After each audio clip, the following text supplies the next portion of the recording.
Right, Glenn, I'm having my radiators in my house replaced today. It's freezing in England today. It had to be cold the day we have to have the heating off, and it was so it was so it's so cold that I stopped typing because my fingers my fingers went all numb, and I had to go and get a hot water bottle to warm my hands off again because a writer can't write with cold hands. It's never been heard of. I stopped for lunch and went with Ruth. This morning I started the day, I made a massive error. I started the day, I finished doing some painting yesterday and my desk wasn't set up, so I had to finish the painting before I could write and move my desk back, which then set me back a little bit, which then meant when the cold kind of gets me around 11 o'clock in the morning, because I sit in this little basement and it's so cold today. Like, I went up for lunch and Ruth was like, are your hands shaking? I was like, I'm freezing. Like, turn the heating on double.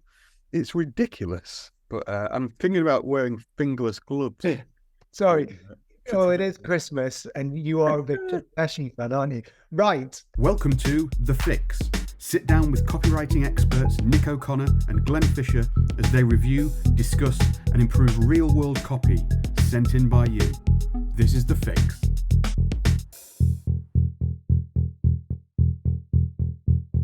Let's talk about the subject of today's episode, which is how to fail as a copywriter. Glenn, I thought I would share 5 red flags I've seen sort of kill off budding copywriters' careers before they even got a chance to get started. And I thought we should do this because we're about to open places for our first ever financial copywriting boot camp. So depending on when you're watching this or listening to this, places will either be open or closed. We're gonna open spaces on Tuesday, the 5th of December. But this whole boot camp has been sort of built around something I used to do when I was a financial publisher. When I was trying to grow the copy team, we sort of held these copywriting boot camps as ways of trying to find new copywriters, trying to find talent. We realized that interviewing people was useless as a way of figuring out if they were right for us or we were right for them. So we basically started, rather than hire, then train, we started training, then hiring. But as part of thinking about that, and I've been thinking back on the 3 different events I've done of this type and trying to build what we're going to do next year, I've been thinking about the things that the whole copywriter is about. So I've got 5 things that I think if you're a new copywriter, particularly in the financial space, you should avoid doing at all costs, because bare minimum, they'll piss off your copy chief or publisher or the senior writer you're working with. And at the worst case, they can be sort of terminal because they're things that can really add up to the worst outcome if you've got a job, which is losing it. So Glenn, can I dive straight into them? I'm interested to hear what your 5 are. In preparation for this this boot camp, it was funny because you asked me to write 10 reasons not to join the boot camp. And it's interesting to think of, like, what are the negative things on the other side of the coin kind of thing. But when you actually go through it, you kind of go, oh, actually, yeah, you don't want to be this, which means you want to be this, and vice versa. So yeah, let's see what you've got, and I will corroborate or anticipate. That's a new word I've invented, which is the opposite of corroborate. Yeah, words are your tool, mate. Words are your tool. So obviously I can invent them. There's a positive version of all of these, but it's kind of more, sometimes it's better to just focus on the negative. Like, don't do this. Because if you don't do it, you will automatically do the opposite, which is a positive thing, rather than the wishy-washy positive. So the first thing, these are kind of in order of importance to me. So the first one is the most important thing. So the first red flag is not submitting ideas for review. Okay, so most copy teams will have a weekly or every other week meeting work in progress meeting, copy review. Most businesses have them weekly if it's a big team. So I'm going to imagine there's a team of 10 writers or whatever, some are juniors, some are more seniors. We used to find, and I have spoken to other copy chiefs who will back me up on this, that the more junior writers, despite having a smaller workload, now that's by design because they're less experienced, but they definitely have a smaller workload than, say, a senior writer who might be working on lots of things, or the copy chief who's working on everything. Those junior writers wouldn't submit work that often. Sometimes not at all, maybe sometimes once every 2 months or whatever it might have been. And I know for a fact that copy chiefs, because we would moan to each other, and we'd say to ourselves, all you have to do all day is write new ideas. That's all you have to do. You don't have to manage anyone. You don't have to do anyone's annual review. You don't have to go to managers' meetings. You don't have to do anything really. You come in and you have to do this. So why don't you have an idea for us to look at every week? It doesn't have to be brilliant. In fact, it almost certainly won't be brilliant every week. But you should always be putting ideas forward for review. And you should never give yourself the excuse, oh, I've been busy. Yeah, good.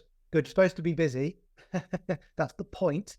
Be busy coming up with ideas for everybody to look at, because that's how you get faster. And it is shocking how long it takes people to figure that out. And it's also really obvious who the really strong candidates in the early part of someone's career are, because they're the ones that are always putting work forward. And it may be of variable quality, as all of our work will be, but the really strong people have that desire to put their work out there and get feedback on it. Yeah, I was going to catch it, we kind of got it there at the end, but I would say, like, there is the idea, I guess, I'm just playing devil's advocate, that like a shyer person might be thinking, oh, because it reminds me of that kind of always speak in the meeting kind of thing. If you're in the meeting and you don't speak, you just meet kind of thing, or whatever the thing is. It's that same thing. If you're in an ideas meeting, you need to pitch something.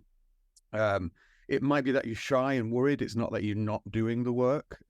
Although I know from experience, there are people junior writers who will not do the work and not have the ideas. But if you have got the ideas and you're scared, I'd just say that thing you said on quality as well. They don't have to be great. The act of being able to throw your idea in a ring and going, what about this? That will progress you far faster than... Here's the secret. They won't be great at first. The only way to make them better and have them trend in the right direction is to submit lots of ideas, to receive lots of feedback, to take that feedback on board and improve them. It is the only way. So by not submitting something because you're worried it isn't great, yeah, all you're doing is holding your own progress back, ultimately. And I get it. I get that it's intimidating. I get that you have to put yourself forward. You have to make yourself uncomfortable. Nobody is pretending any of this is easy. But all of those, are any of those things worth failing for? Feeling uncomfortable, feeling shy? I don't think they are. I don't think anybody thinks they are. So you can talk to your copy chief about how you share it. Maybe you don't want to read it out loud. Maybe you want to circulate it beforehand or whatever. However, whatever you need to do it. You know, people are human. They'll accommodate you, but don't be a zero. Don't just like, hey, they're always there at the meeting. They never really say anything, and they don't really bring any new ideas. Just don't be that person. It's the fastest way to fail. So that's red flag 1.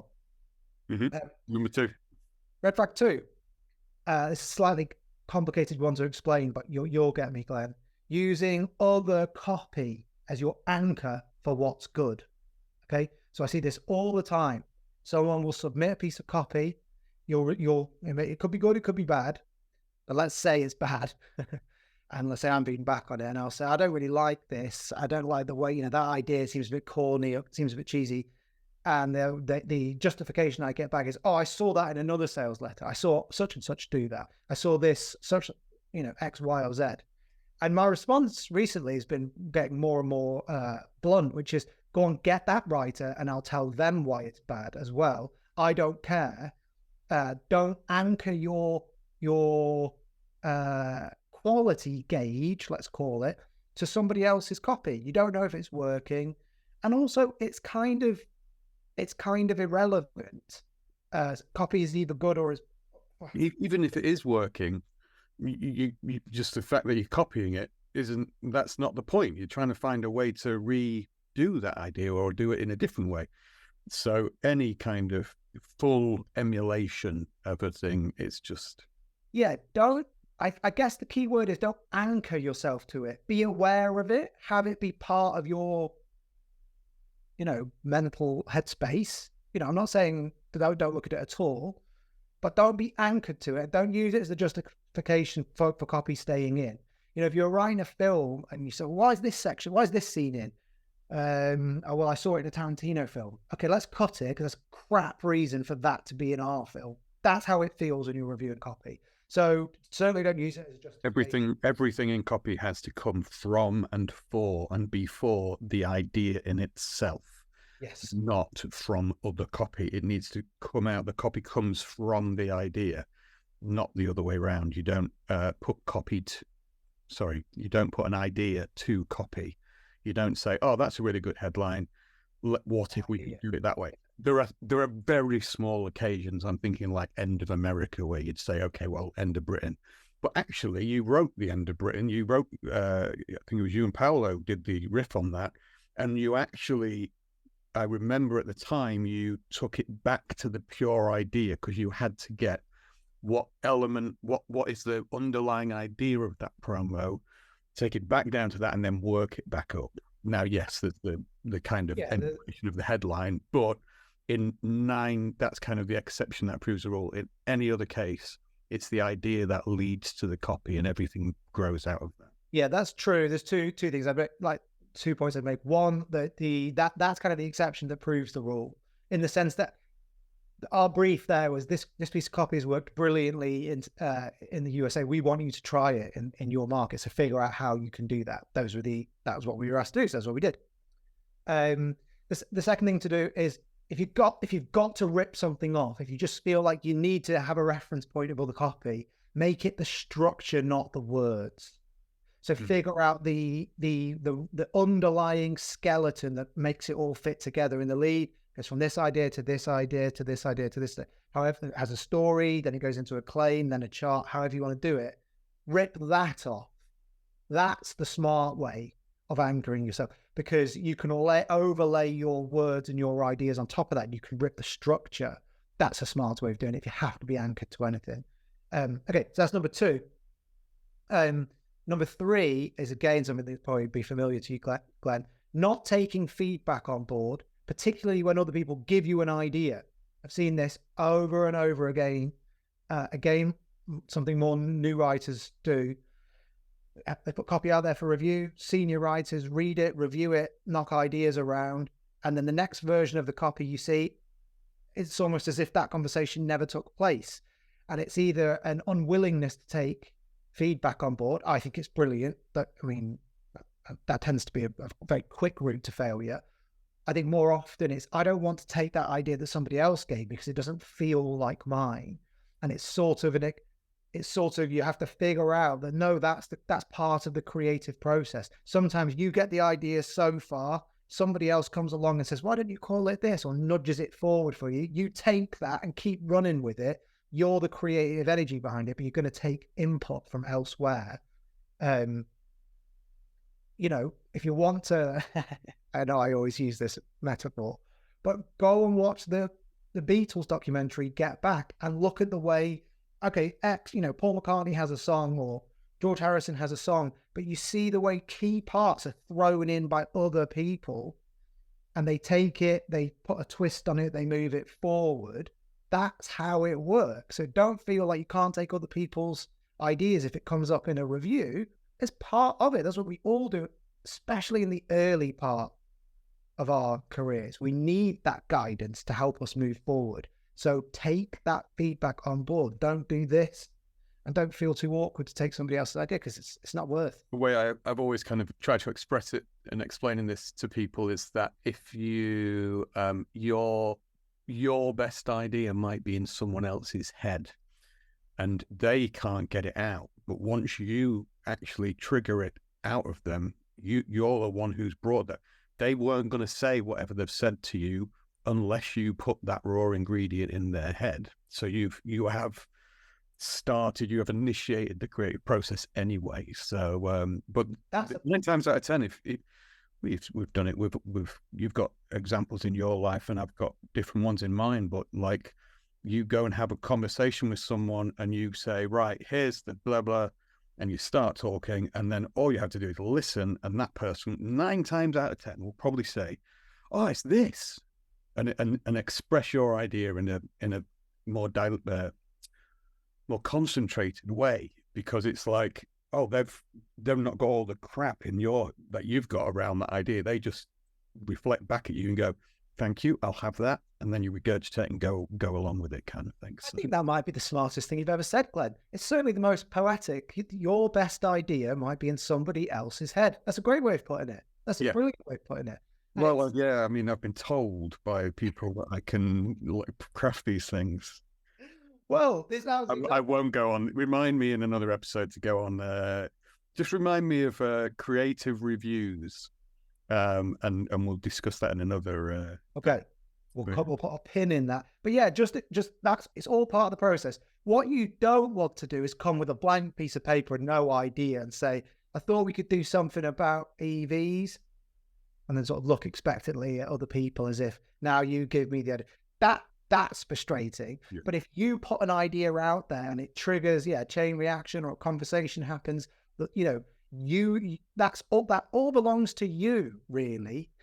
Unless somebody explicitly says, "Hey, I've just had a great idea, but I would love to write this version of it," which very, very occasionally people will do. But I'm talking extremely rarely. More often than not, if you're a senior writer or head of copy or a publisher and you're in a copy review, someone brings some copy and you have some suggestions or an idea or a way of doing it, you want that writer to go on and take that advice on board and make that idea a hit so that you can take credit for it later. But no, not really. Also, you want it to come to life. Yeah. Also, see our previous thing about relationships. And if you're in a situation where you're pitching ideas and people are stealing them, and I say that in inverted commas, you're in the wrong place. You're in the wrong room. Like, it's just not how it works. Like, you are in the wrong place. You need a new job. You need a new peer group in your copywriting world. And people claiming like, "Oh, I wrote that and I did that and I'm the guy behind that, or I'm the girl who does that." Yeah, it's all bollocks. Like, just get rid of it. Yeah, it's also those. I don't believe those environments truly exist. More often than not, as you become more experienced, you realize you have more ideas than you could possibly write, and the more of them that come to fruition in one form or another, the better. Actually, the more ideas you have, the more ideas you have. If you know what I mean. It's like getting into the flow. You don't want to see them as these scarce things that only. You've got to get them out and you want to see them flourish. So take feedback on board. Number 4 is not taking risks in your copy, not in your your sartorial choices. Come to the office dressed as Mr. Blobby. So say that again then. So it's you should, as a copywriter, you should take risks. Yes. So when I ran the boot camps back in the day, the person that I ran the first 2 boot camps with was a copywriter called Simon Mullington, who is going to be on the show soon as part of our little Christmas special of series on financial copywriting and the Agora style. So we've got interviews with Bill Bonner and Mark Ford coming up, and Simon's going to be on as well, as will a few other ghosts of Agora, past and present. I'm trying to make it Christmassy. Is what you're looking for? Fools. Yes. You are the fool. But Simon used to run these boot camps with us, and he's going to come along to next year's boot camp too. And when we were giving feedback to people in the boot camps, we came up with this way of describing it, which is you want your copy to be a 10, okay? But you have to risk it being a 1 to get a 10. You can't play it safe and get a 10 out of 10. You can't shock people. You can't surprise people. It can't be extraordinary without an element of risk. Now, our inclination is often to trend down into the safer zones, to try and write like a 7 or 8 out of 10, like good, like solidly good. You know, if I can get an 8, and that's fine. But to be really great, you have to aim for a 10. You have to be really different. You have to really push yourself and be a bit uncomfortable. And to do that, there is always a risk that it's just going to fall flat, and fall flat in the review or fall flat with the market. Everyone could love it and they could just go nowhere with the market, but it is worth it. And so people being a bit safe and just sticking to things they've heard before, seen before, within the sort of framework of stuff that's happened in their career, that tends to just frustrate you over time if you're working with those people, because you think, push it a bit more, try and do something a bit different, take a risk being a 1 to get a 10. Yeah, I'm thinking you don't want to be that person who's like, I was going to say that. I wanted to say that, like, but I didn't think I was allowed. I didn't think this thing. Again, it comes back to that. We say it quite a lot of these copy camps, and we say it like in the Fix Accelerator, like Discord group and whatever. You are in a safe space, and like you can, as a side, do not like 4.A, like 4A, do not do this. Taking risks and being shocking does not involve using swearing in your headlines. That's like, oh, right, okay, well, I'll say this shocking. It's like, no. Shocking ideas are very often expressed in a very boring way, and that's what makes them shocking. Shocking's a word, different, surprising. Yeah. Anyway, but yeah, you don't want to be sat there going, oh, yeah, God, yeah, that's a great way of. I was going to say that. I wanted to do that. I'm reminded of we did a day with a team of copywriters at a company called Malberg, and we sat there and said, right, okay, instead of thinking, just try and say the craziest thing you can say, like about this thing. And we took it to such an extreme, but those headlines and those ideas, and the copywriters all kind of laughed and was like, all right, oh, what? I'm going to say, peed myself and all this. I was like, go as extreme as you can. And there was 2 particular ones that stood out. I remember and thinking, what had happened by going extreme? Then their brain had activated and gone, what would it be like if I did that in the there was one which was actually I don't need to be grotesque about it, but it was what like emotional reaction would I have? What could be the most shocking thing I'd say to my partner or what have you in that circumstance? And it got you straight to the emotions and the actual core things, and that's what you're trying to do in those situations. If you remember that, Glenn, on that day we actually set that as a task over lunch, didn't we? And we said, so we spent the morning reviewing the copy, and then straight over lunch, think about the most extreme version of your idea. It's never going to see the light of day. It's never going to leave the room. But I want you to disgust me or make me laugh. Or I want you to give me a visceral, that is your goal. And yeah, there were some dogs in there. There was some dogs, because some of it was dog food. There was dog food. Sorry, that's a joke that only you get, Glenn. There were some 1s in there. And that's the point.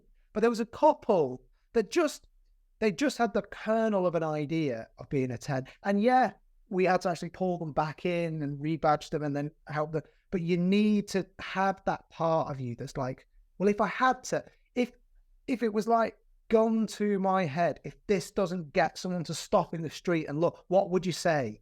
What would you say? Don't think about other advertisers. Don't think about your boss looking bad or whatever. Just what would it be? The raw animal version of it. Have that as part of your process, and don't be afraid to take risks, because if you're a copy chief, you'd rather rein someone in a bit than be like, come on, a bit more. I feel like I've seen it before. So take risks. That could be no headline, 1-word headline that goes on for 20 pages, something that looks weird, something that's in Spanish, something that's all just take risks. The old Spanish headline. The old Spanish headline. Sold so many financial newsletters. You know what I mean. Spanish headline. You know of which I speak. So take risks. I think Glenn put it perfectly there. You don't want to kind of fall down and think, oh, I was thinking of doing that. If you're thinking of doing it, do it. And don't worry if it didn't work, because people forget the ones that I've written. I reckon I was ending up the other day, more than 250 financial promotions, 14 years, probably done 15 to 20 a year. I mean, I can only remember about 10 of them. So like your career is built on your few successes, and the quality of those, everyone just forgets the ones that didn't work. The ones you submitted for review that never made it past the writing. A great example of going for a 10, which bear in mind, I didn't know. I realized how much of my career has just been inherently doing this without realizing. But when I first started working for Agora, we were the Forex, foreign exchange trading expert. And he had this idea. I can't remember the full thing, but I'm trying to give you some background. It was around like gold, and it was in Swiss. It was like the Swiss currency and all this kind of stuff. And my first reaction was just to write the headline, "For sale, Nazi gold." And it was so shocking that you can't do that. But that, to this day, like 15, 16, 17 years later, still is in my head. I am convinced that I could go to at least 5 people who will tell me that headline and go, "Can you remember when you wrote that headline saying for sale, Nazi gold?" Because it was going out there for the 10. I didn't realize what I was doing at the time, but it didn't go out. It would never pass through a single thing. But it was that idea of like, what is the extreme thing there? And then wheel back and figure out exactly how to do that. And it came down to Goebbels' secret. No, it wasn't. It was... I'll see your story and I'll raise you one. Similar experience I had in my own career. The first promotion I ever wrote that really worked. It was a year after I started, which is actually Spanish headline. Spanish. It was so weird. It's Spanish. Funnily enough, it only worked in Spain. No, I'd written 2 versions of the idea. One that was quite straight, 7 out of 10, and one that was a bit weird, but I knew it was the better one. And we went into the meeting. I'll tell you who the meeting was with because they're both friends. So there's a guy called Chris. He was the marketing guy. He was like, "Oh, I quite like them both, but like I feel a bit more comfortable with this one, the safe one. I've seen this work before. Yada yada yada. Perfectly reasonable thing." And then he left the room, and the other guy in the room with me was a guy called Dave Fedash, who you've mentioned in emails to the Fix recently, was kind of a mentor to both of us.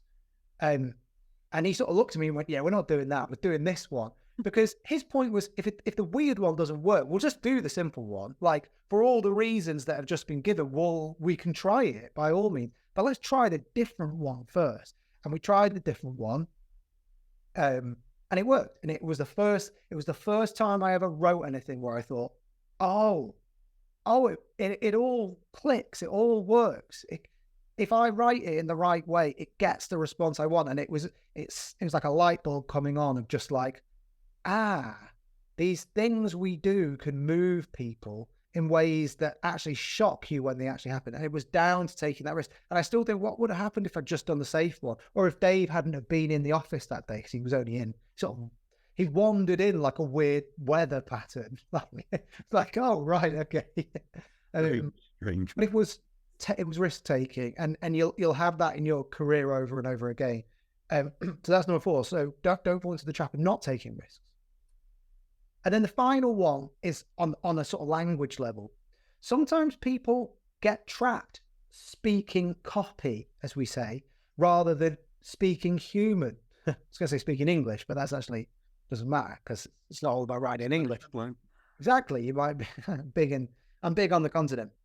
Yeah, this is really common where even though, and it tends to be one that gets worse over time with some writers, the more copy they read, the more they can't break out of the register of copy. So they start using lots of this spectacular, or quotation marks around their copy and over dramatizing things. And it's like you have to pull them back constantly. Say, would you say that to somebody?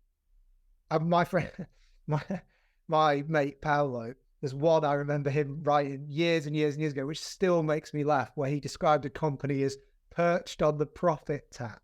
And I still send that to him every now and again because it's just, he just wrote it in a draft, and I remember being like, come on, man, like you could never look someone in the eye and say, it's perched on the profit tap, but you've written it. So it's easy for us all to fall into, but some people get a bit lost down that route. And it's like they lose their ability to just speak like a normal person. And that can happen when you're surrounded by, or I suppose it's in any field, because you see it in above the line advertising too, where it's like, there was a trend for like a slogan where it's 3 words, but there's a full stop between every word. And it's like, everyone did that. And it was like, obviously people got stuck writing like that. And it was like their points of reference were telling them that was good. And it was like, but what does it even, what, like, why are you doing it like that? It's like, you've got lost in the register of advertising and you need to stay out of it. You need to listen to the bloke down the pub or the woman in the library or in the coffee shop. It's just emulation of and what we assume things should look like. And yeah, we really need to talk about this thing that I think we'll save it for another episode. But yeah, it's just that don't try and we're talking really a junior level, but I think it's universal. I think it's for everything, and I think anyone at any level would probably go, well, no, I do that a little bit kind of thing and what have you. We all do. But especially when it's starting out and doing that stuff, these things, like your ideas want to be extreme and your writing wants to be quite boring. It's like a kind of way of thinking about it. It's like you've got to have the drama needs to be inherent in your idea, rather than using language and copy to spice things up and hyperbolize things. Yeah, you want That's to be. what people tend to do. It's like, I use the technical side of. I always break everything. I try and break copy into 2 sides of that technical and the emotional stuff. And there's so much you can do on the technical side, like sentence structure, words, all this kind of stuff to lend your ideas greater attack in the world in advertising. However, you will only ever like slightly improve like a kind of average. If the idea below you, there's only so much technical can do. The emotional side of things, that kind of like, wow, that's like that's fundamentally moves me. That doesn't need as much technical stuff. You can elevate a little bit, but like it doesn't need all of that stuff. So it's better to focus on that.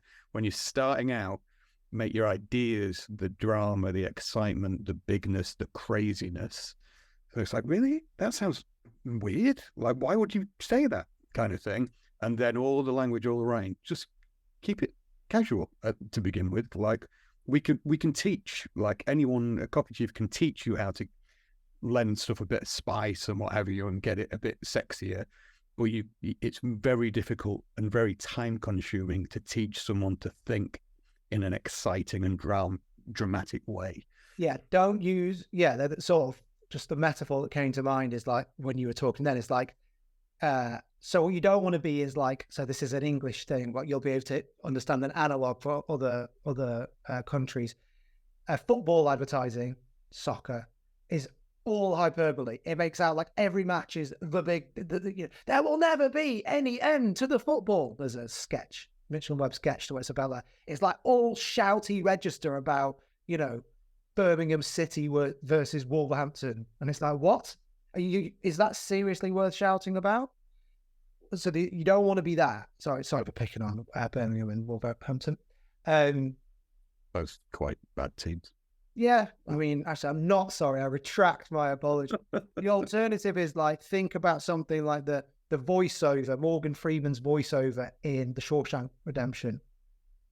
It's sort of folksy and mellow and measured, but it's the thing is, when you think about the events he's narrating, they're quite dramatic. So it's letting the idea do the shouting rather than doing the shouting for it. So that's something that can be taught a little bit, but it's trying to fight that inclination to speak in copy and get so surrounded by copywriting that you forget how to speak like a human. And a really good way around that is just read lots of non-fiction, especially about finance, because that won't be written in that copy register. It will be written in a more measured way. Read something like Peter Zeihan or something like that. Just someone that's telling, who's the guy that does Flash Boys and Michael Lewis, just writing about finance. They're trying to, it's obviously best selling. So the ideas there are going to be dramatic and compelling, but they're not going to be shouty. So just make sure you're reading a diet of non-copy too. And by the way, the fastest way of trying to avoid all these things and do the inverse of them, which is to succeed and do the right things and publish the right ideas and submit the right work for review and all that sort of stuff, is to get people to help you do it, people to train and coach you. And shameless plug alert, that is what our financial bootcamp next year is all about. So we're going to put tickets on sale Tuesday to the 5th of December. We are only making 10 places available. There might be a couple more after that if we have dropouts and other things like that, but there's only 10. It's going to be a small event. It's nothing like Fix Fest. It's not, music and songs and dancing and Glenn being nice. It's small group, no music, me. It's 2 minutes. Nice. It's 2 minutes at Glenn where I reveal that I actually hate all copy, and we'll just be like, that doesn't work. That doesn't work. That's boring. Move on. Like, come on. It's a bootcamp. It's designed to really show you how it's done, really show you how to develop ideas, really show you the real skills that are needed, not sort of surface level, shallow thinking, templates, things like that.